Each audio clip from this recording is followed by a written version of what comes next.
Welcome to the Plant-Centered and Thriving Podcast. I'm your host, Ashley Kitchens. Welcome back to the Plant-Centered and Thriving Podcast. My name is Ashley. I'm Katie. And today, oh my goodness, we have such a fun topic to talk with you about. We are going to talk about common myths about plant-based eating. And we did a bunch of research. We pulled from a bunch of different myths and we narrowed them down. It was really, really challenging. We narrowed them down to 10. When it comes to plant-based eating, and I know you know this, plant-based nutrition, heck, just even nutrition in general, it's so hard to know what to believe. And there are so many myths about plant-based eating, and a lot of them originate really from just misunderstanding or ignorance or just not taking the time to do research. I know I was there when oh gosh, I think back to the comments I used to make and what I used to think about plant-based eaters and vegans. Anyways, we won't go down that rabbit hole, but there are so many misconceptions about eating a plant-based diet. But today, Katie and I, we're going to talk to you about how basically we're going to do our best to dispel some of these myths and quote some credible science and research. And anything we talk about, we'll throw some links in the show notes to kind of back up, or if there's any like major articles that we mentioned, we'll put them in the show notes so that you can check them out if you want to do some more reading. So here is our list of plant-based eating myths so that you can fearlessly eat plant-based without any confusion. So Katie, kick us off with number 1. Nice, big and strong one on the first one is, are we able to physically live without meat? Well, I'm going on, it is actually my 12-year meat-free anniversary tomorrow. So I haven't died yet. I feel like I see that so many places where people who have been vegetarian or vegan for a long time, they're like, I'm still thriving and I haven't eaten meat for a really long time. So where do you think that comes from, Ashley? Where do you think that myth comes from? Well, I think, and we're going to talk about this more like the protein issue, but I think with meat in general, a lot of people say, well, we evolved to eat meat, or that's what our ancestors always did. And so that's what we, quote, should continue doing. And so I think, again, it just stems from, this is the way that we've always done things. And so why would we stop eating meat when that's what we've evolved to do? But Katie, my goodness, it has never been easier to find plant-based meats. And there are so many alternatives out there today. Just a couple of weeks ago, NB and I, my partner, we were driving around running some errands, and KFC, announced that, oh, hey, we have the new Beyond chicken nuggets. And so I was like, hey, NB, do you want to try these? Because I wasn't going to try them because I'm gluten-free and they're not gluten-free. But anyways, so we stopped and he tried them and he's like, yeah, they're good. They looked like chicken. He said they tasted like chicken. The breading tasted like the typical KFC breading. And so anyways, with all that being said, basically you can find plant-based meat substitutions anywhere and everywhere. So you don't have to eat meat. Yes. And I think if there's people out there who are really considering kind of going plant-based and kind of going back and forth, like, how could I ever live without it?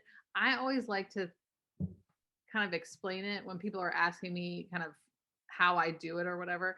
I always like to say that if you think about the meat that or at least for me, like I would eat barbecue, fried chicken, kind of like a pork roast, like the meat, it's not the meat that was the good part. It's like all the seasoning and like the breading and like how you roast it, like what sauces are you, like what barbecue sauces are you enjoying? So if that's the stuff that you like, which it probably is, have you tried tofu in the fryer? So good.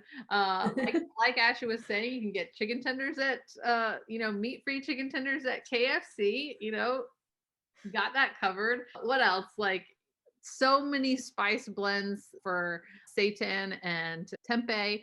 If you really like to cook and explore all the different spice profiles. So the meat, usually if you take all that away, it's pretty bland. So they have come so far in working on, getting textures and all kinds of cool stuff to mimic that. If you like eggs, have you tried just eggs? Or me and Ashley love a tofu scramble in the morning. Yes, we do. So usually it's like just like a texture thing. So try all these alternatives with your favorite spices or preparation that you do with your regular meat. See how it goes. Yes. Oh yeah, that sounds really good. Because you're right, the sauces and the seasonings, I mean, that is really what makes any dish. So I Yes. couldn't agree more. And also too, I think there's a misconception of like, well, if I don't have meat on my plate, I'm going to be hungry afterwards. Because I definitely used to think that. And I'm going to speak for me, and what I thought is like, okay, I'm not going to have meat, I'm going to be hungry. But really, it just took me figuring out how to kind of balance my plate in a different way, because I was used to a very particular way of eating. I was raised on the standard American diet. And it just took me sort of doing some research and creating different combinations of different foods so that I would feel satisfied afterwards. And that took some trial and error, but eventually I figured it out. Yes. So you'll definitely have to check out the episode that we did at the beginning of the year, the plant-based predictions, where we talk about what's coming down the pipeline for plant-based industry in general. And we talk about some really cool statistics about stuff coming up. So they're working on all kinds of exciting things, like with like plant-based seafood, and just the percentage of growth for the past couple years will blow your mind. So if you're thinking that you can't, just like Ashley was saying, like you're going to be hungry or you're not going to have options. If you think it's going to be hard, it's not going to be hard. It's going to be everywhere. It sure is. So, number two, Katie, the myth is I need dairy for strong bones. Now, Katie and I, we both grew up during that day and age, and maybe you remember all of the milk campaigns. I mean, oh my goodness, there were so many. And even still, I think actually, Katie, you sent me, it was Yeah, like a I was reel or just something. that. Yeah. On social media, it was like a commercial basically for cow's milk. And I was like, I cannot believe these commercials aired, because they were just so far out in the field. It wasn't evidence or science based. It was clearly the dairy industry making so much money off of these ads. I mean, spending a lot of money, but also making a lot of money off of these types of ads. It was wild. Anyways, to bust the myth, heck no, you do not need dairy for strong bones. So my bones been doing just fine. And all the plant-based milks alternatives have calcium as well and taste way better without all the kind of side effects that come with drinking dairy a lot of times. So it's a no-brainer in my book. I think it speaks to how powerful, because I'm 40 and I feel like got milk and milk does a body good. That was like when I was like in second grade or something. Like I feel like it was yesterday. So like they like pound it into all the commercials and stuff. So it's definitely a part. I mean, it's a part of Americana, right? I remember they did a Got Milk campaign when I went to college too. I still have my, I still have, just because of, I don't like it, but it's sentimental to me. It's like a Got Milk mug that I got like on my first day of college. They had a whole Got Milk, like it was all over campus and in the cafeteria where they were giving away T-shirts and stuff with "Got Milk, Got Milk, Got Milk." And so, I mean, I don't know what that marketing efforts called, where they just pound it into you, like, it's all about it's not about the quality, it's about the quantity. They just, Yes. you don't question it because it's just everywhere. So like, how can you question it, right? Right. It's in Yep. it's in school, it's in your schools, like Mm-hmm. that's where it starts, and then it's on the commercials and all the celebrities do it. It was a Yep. like, I remember we had the magazines where you put all the celebrities with their milk mustaches, and Yep. that was all over my walls because like I had to have Leonardo DiCaprio on there. Oh goodness. If you want to learn more about calcium intake, we have a link below that you can click from the Physicians Committee for Responsible Medicine. So if you want to just learn more, you definitely can. But by no means do you need to drink cow's milk for strong bones. In fact, there are so many natural forms of calcium out there that are in foods like dark leafy green vegetables and things like bok choy and kale, and even in fortified, like Katie said, fortified plant milks and orange juices or juices in general. There are a lot of ways to meet your calcium needs, and actually very, very easily, than by drinking cow's milk. Now that advertisement that you sent me about cow's milk is coming back to me, because it was this like little tiny scrawny kid drinking milk glass after glass after glass. And basically he was like looking in the mirror at his future self, who was big and buff and strong in his future. And it had like this quote, hot girlfriend. And the person in the mirror was saying like, yeah, keep drinking your milk. That way you can look like me when you get older. And oh my gosh, when I watched, I was like, you have got to be kidding me. Okay, moving on. Myth number 3 is that you can't get enough protein from only eating plants. What do we know about this, Katie? Oh my gosh, I think we did a whole episode on this. We So did. definitely go back and listen to that episode because it's awesome. It is. It's a great episode where we take a deeper dive into this very common myth that for whatever reason or however it came about, and it kind of goes with what we were just talking about. If you want to have muscles, if you want to be big and strong, then you have to have meat, and protein comes from meat. End of story, right?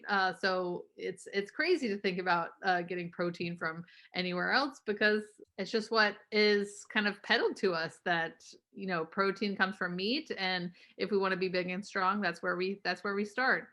Yep. It couldn't come from plants. That's just Oh, crazy. heck no. But then that reminds me of Popeye, who ate spinach all the Yeah. time. And then he's like, ding, ding, ding, he gets this like big, strong muscle. I remember watching that at my grandparents' house, like when I was a kid. So I think he got the messaging right. That at least that I can remember. That's like the only part that I remember. Yeah, But I knew it. kind of like what we talked about in that episode that Katie was talking about when we bust myths about protein, in particular plant-based protein, is that as long as you're eating, so if this is a concern for you, as long as you're eating enough calories to maintain your lifestyle, to fuel your lifestyle, and getting a variety of plant foods into your diet, there really is no need to worry about protein. Protein deficiency is actually very, very rare in the United States. In fact, most Americans, we consume way more protein than we need. And some evidence suggests that even plant-based eaters consume 1.5 times or more protein than we actually need. So if you're worried about getting enough protein, you can always, if you really, really want to, or feel like you need to fuel your activity level, you can always add some plant-based protein powder into your morning routine if you want to. It's not something that I personally do. It's not something I typically recommend. But again, if it is a concern for you, that's just an easy way to get in an extra 20 grams if you feel like you want to. I was going to mention Nimai Delgado on Instagram. He's a vegan fitness trainer, and he often talks about his protein intake, and he needs like a lot because he does strength training and everything like that. But I feel like he's very transparent in how he kind of goes about his day to make sure that he gets enough protein and everything that he needs. So speaking of protein, number 4 is along the same lines, and it's that you need to protein combine. What? Is that true, Katie? Nah. No. What's that myth? So this myth, and we'll include a link to one of my favorite videos of all time, sort of dispelling this myth by Dr. Greger, but the myth that plant proteins are incomplete was debunked by the scientific nutrition community so many decades ago. And like I said, if you want to learn more about that, Dr. Greger has an entire video talking about it. And he even goes on to say that like kind of where this myth came from was in a 1975 article from a Vogue magazine where it talked about that, if you're vegetarian or vegan, it's really important for you to protein combine, which is totally false. So our body maintains pools of amino acids that can be used to do all the complementing or quote completing for us. And this comes from the video as well, that our body is able to recycle about 90 grams of protein from our own body to get broken down and reassembled. So basically what this is saying is your body does the mixing and matching for you, the mixing and matching of amino acids for you. So to whatever proportions that you actually need. So it makes it nearly impossible to eat a plant-based diet that's sufficient in calories and deficient in protein. Nearly impossible. So no need to be concerned about amino acid imbalances. That is like a perfect example of how information can last, like misinformation can last, and how important it is to do your research and not just assume and regurgitate stuff that you hear. Because there's a famous scientist, for those of you who don't know, on the side I do dog training, so I know all about animal behavior period, but dog behavior too. And there is a famous article that was or a famous journal that came out about alpha wolves, and this was back in the 70s, and how they behave in that kind of hierarchy, which is where kind of like the alpha male archetype came from. And the scientist that came out with that article a few years after was like, no, that is not true. Like that is debunked. Like Wow. that is not how wolves act in the wild. That's how they act in captivity, which is not a good, representation of how they act Yeah. naturally. They're much more cooperative in the wild, and the alpha wolf is in charge of kind of keeping the peace and making sure the youngsters are kept track of, and that the elderly are taken care of, and Hmm.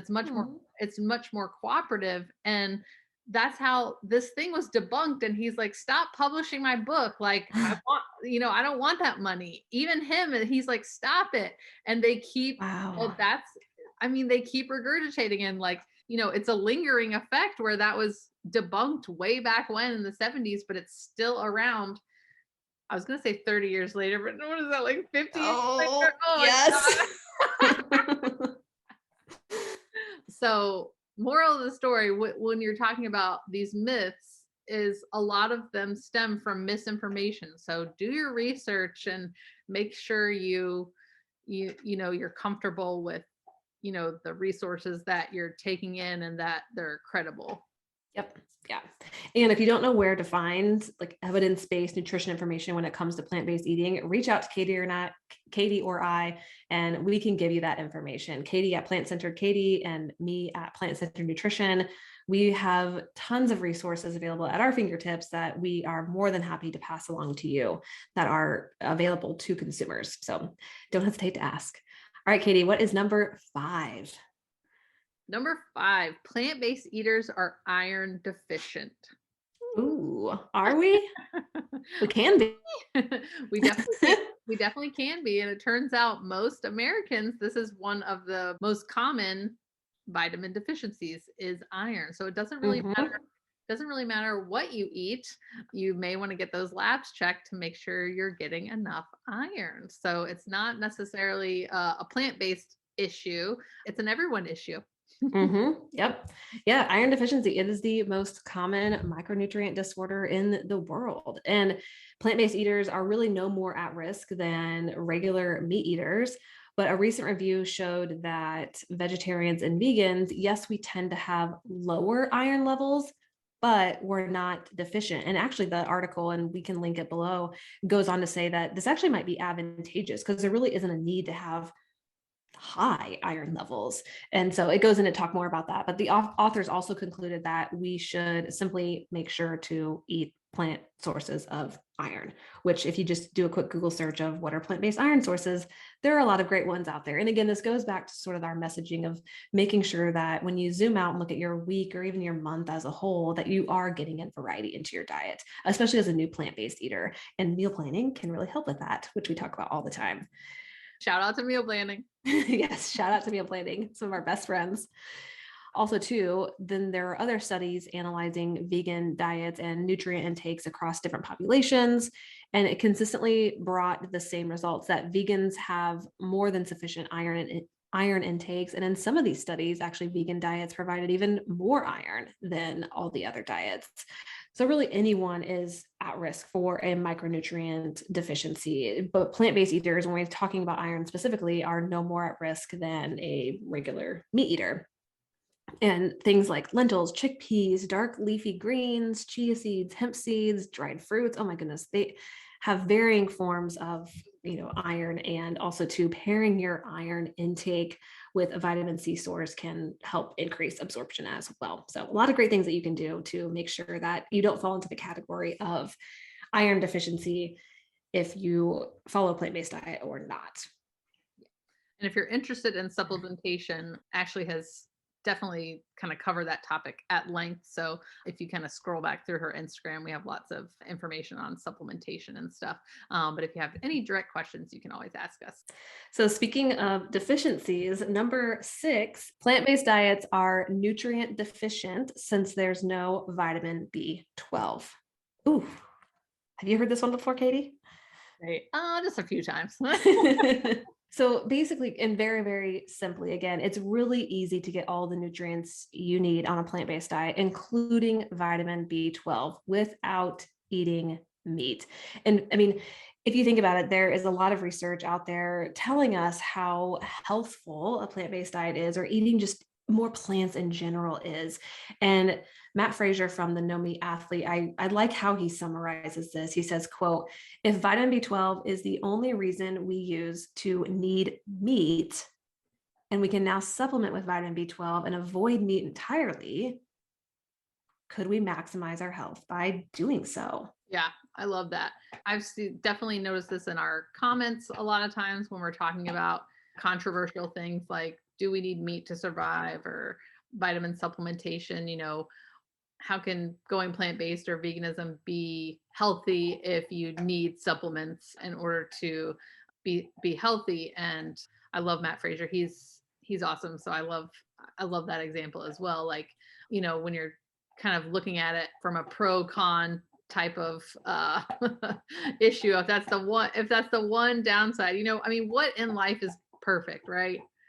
And like you've said before, it's usually just like iron, people that no matter what type of diet may be requiring B12 supplementation as Yep. well. So Yeah.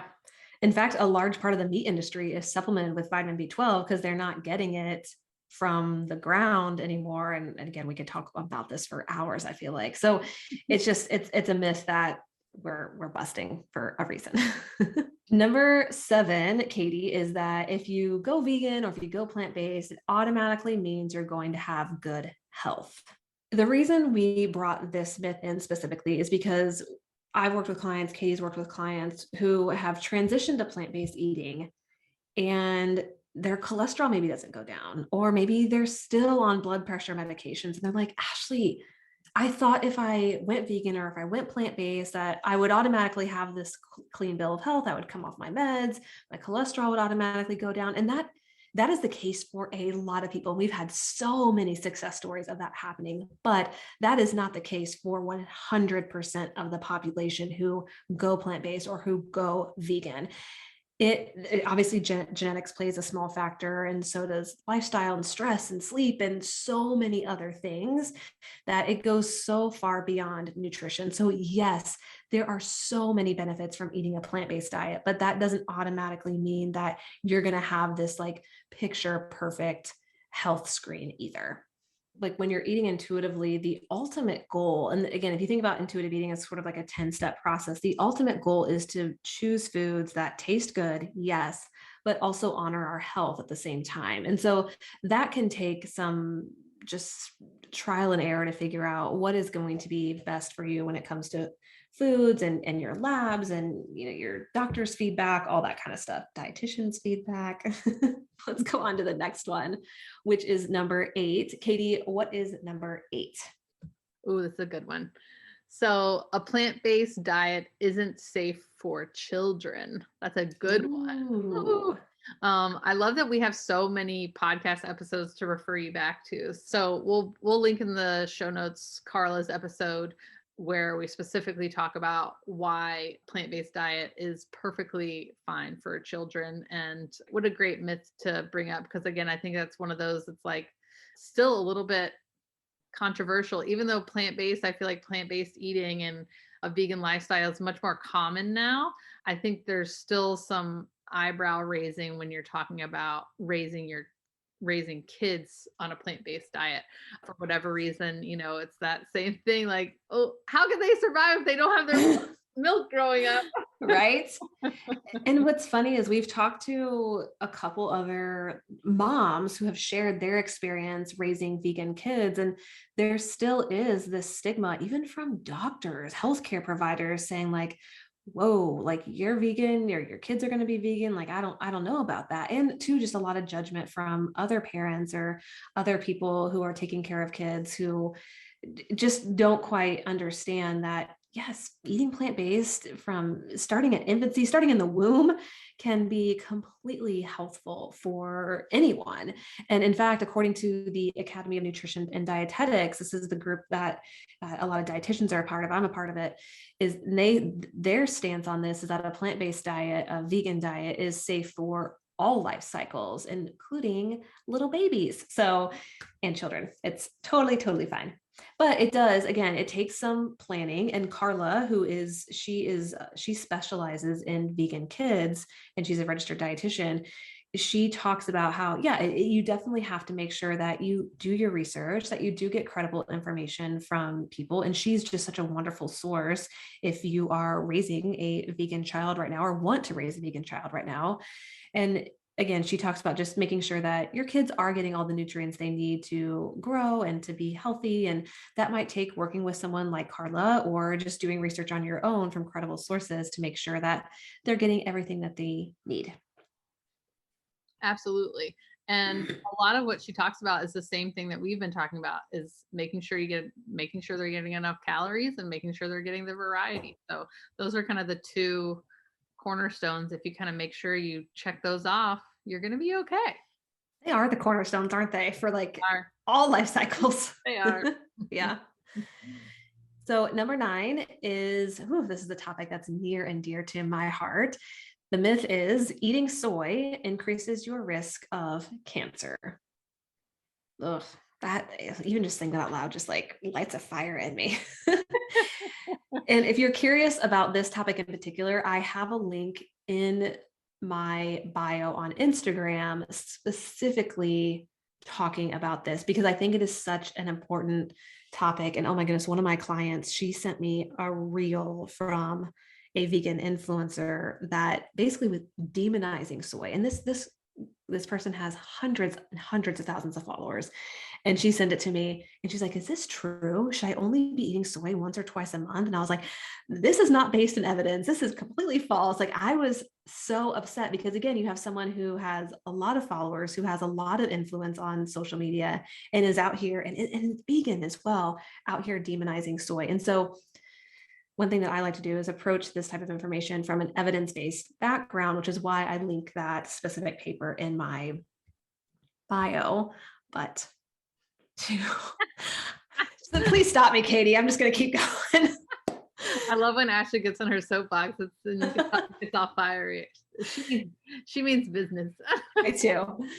So to not get too far down into the weeds, basically soy does not increase your risk of breast cancer. Actually, what it can do, it can potentially help lower it. And there are a lot of studies out there basically showing that. And Katie, I know you know this, soy is such especially if you're not allergic to it or if you're not intolerant to it, soy can be such a healthful part of a plant-based diet. And I'm a big fan of soy. I mean, it's an excellent source of protein and it has a lot of other nutrients in it. And in fact, soy's been around for centuries. And that's why the evidence on soy is so strong, is because it's been around for so long. And I mean, cultures have been eating soy for a really long time. And so there's a lot of just great information to back up what we're saying and to bust this myth that eating soy is, quote, bad for you. It's only bad for you if you're allergic.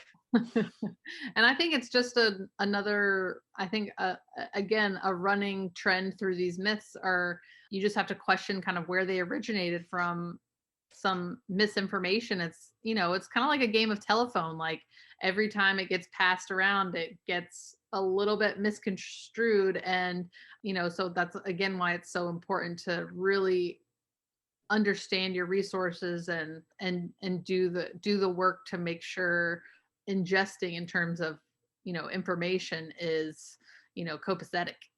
Yes. Just like Katie mentioned with the alpha male wolf example. I don't know how to use the right terminology there. Or even with the 1975 Vogue issue, talking about that you have to combine plant protein. So yes, know where your information is coming from, know the sources that they're coming from, and do like what my client did. Send me or Katie a video and be like, is this true? Or where did this come from? So, and we can bust or confirm whatever that is. Number 10, last but not least, is that the myth is there aren't many plant-based eating options. Oh, That's just laughable. But so I started in 2010, I became vegetarian, and the options were, I mean, back then they were pretty pitiful. I cannot imagine. They were pitiful. But now, oh my gosh, it's like freaking plant-based heyday over here in the grocery store. And it used to be where it was just Whole Foods and it was just like really expensive. And some stuff still, some stuff is still expensive. Truffles, no matter, truffles are expensive. Oh, There's lots of food items that are expensive, but now the options are in your regular grocery store. Sometimes they have a whole section of plant-based items. So it is a great time. It is a great time. There is just you definitely can't use that excuse anymore. Maybe a couple years ago, but not now. That is no excuse because we have tons of options. we do. And places like Walmart, Target, these types of corporations that are in whole different types of cities, it definitely is helping increase accessibility to plant-based foods. Because I know it does depend on where you live and what's accessible. And I'll say too, Katie, so I typically live in Durham, North Carolina. That's Katie and I are like 30 minutes apart. But I've been for a month and a half, I've been spending time in like North Central Indiana in a small town. And we have a Meijer. I don't know if you've heard of Meijer, but a Kroger and a couple other different grocery stores. And it's been interesting going from living in Durham, where I typically shop at Whole Foods because it's the closest grocery store to where I live, to coming here and navigating different types of grocery stores and what they have available and what they don't. And for the most part, I've gotten by just fine. But I will say, Katie, it's definitely taken an extra level or layer of planning to make sure that I am getting everything that I want and need. And it might even take me going to like a couple different grocery stores to get what I need. But the options are still there, which is really, really nice. Yeah. And I love that people are like, sometimes we'll be talking and it's such a cliche online that like vegans, like they just can't stop talking about being vegan. And we started a podcast, so maybe that has some truth to it, but, but like you can just be talking like, yeah, I had, I went and got ice cream yesterday and they're like, I thought you were vegan. Well, it was vegan ice cream. And, I was saying the other day, I had this great hot dog the other day. I thought you were vegan. It was a vegan hot dog. So there's just so many options. But even if you are in a small town, when you're talking about, plant-based, broccoli's vegan, lots of breads are vegan, rice is vegan, all that, the potatoes are vegan, enjoying all of those delicious veggies and stuff, all that stuff is vegan. Even if you can't get, a special thing of tofu, flavored tofu, or a special, your favorite vegan ice cream maybe doesn't come at this particular grocery store, you can still make it work. There's all kinds of variety in most places, and I'll speak for America at least. Yes. Yeah. Good point. And I know my favorite vegan ice cream is not here, but that's okay. I can wait until I come back to Durham, North Carolina. And also, too, you were talking about all these like veggies that are vegan, I mean, obviously, but Envy and I, we made a potato soup, like a potato veggie soup for this week. Oh my gosh, it is so good. And with like the weather being what it is, it's just beautiful. And it's so things like potato soup. So we made a potato soup and we also made this lentil oat, like it's basically like a savory lentil oatmeal, Yeah. and you put like tomatoes on it or salsa or just like a variety of different things. And the potato soup and that, I mean, our grocery bill was so cheap this week because I mean, those foods are so cheap. It was amazing. So I'm like, we both said, we're like, we need to make these foods more often because the potato soup definitely took a little bit more prep time, but we're like, it's worth it because, oh my goodness, we saved so much money. I know. Let's sneak in number 11, last myth that plant-based eating is expensive, because Yes. that's all peasant food, baby. And you buy that stuff in bulk, and you can live on that stuff for 6 months, and your grocery bill is low, low, low. And I am all about a low grocery bill, baby. Yes, me too. Ooh, yeah, bonus myth number 11. I like it because I it like can it. be really, really affordable. If you have a myth that you want busted or you want us to talk about maybe on a future podcast episode, definitely hit us up on social media, on Instagram specifically, because we would love to share your myth, or if there's anything else that you have to say about the 10 myths that we talked about, please, please, please let us know. We would be excited to hear it. Well, thank you so much for being here. Thank you so much for listening, and we'll catch you next time. All right. Catch you later. Until next time, keep thriving.